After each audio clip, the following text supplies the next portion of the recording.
नामवंत शाळेतील मास्तर महिलेसोबत रंगेहात सापडला। गावकऱ्यांनी पहिल्यांदा बेदम चोपला आणि मग नग्न करून तब्बल 3 तास दोरीने बांधून घातला।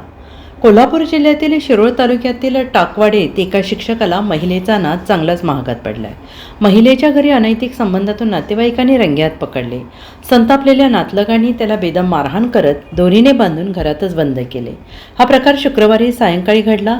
रात्री 10:30च्या सुमारास पोलिसांनी त्या शिक्षकाला ताब्यात घेतले। या संपूर्ण घटनेमुळे गावात काही काळ तणावाचं वातावरण निर्माण झालं। शिक्षकाविरोधात गुन्हा नोंदवण्यात आलेला आहे। स्थानिकांकडून मिळालेल्या माहितीनुसार इचलकरंजीतील एका प्रसिद्ध शाळेत कार्यरत असलेले या तरुण शिक्षकाचे संबंधित महिलेसोबत बरेच दिवस संबंध असल्याचा संशय घरच्यांना होता। अनेकदा ताकीद देऊनही परिस्थिती न बदलल्याने नातेवाईकांचा रंगेहात सापडताच उद्रेक झाला। शुक्रवारी सायंकाळी तो महिलेच्या घरी आल्याचं पाहताच घरच्यांनी त्याला पकडून बेदम मारहाण केली आणि नग्न अवस्थेत बांधून ठेवले।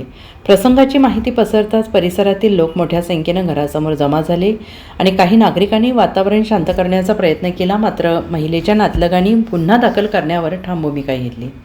वाढत्या जमावामुळे परिस्थिती बिघडू नये म्हणून शिरोळ पोलिसांनी मोठा बंदोबस्तासह घटनास्थळी धाव घेतली। 3 तासाहून अधिक वेळ चाललेल्या या प्रयत्नानंतर पोलिसांनी शिक्षकाची सुटका करून त्याला पोलीस ठाण्यात सुरक्षितरित्या हलवले आहे। Bureau report SBN Marathi, Ichalkaranji.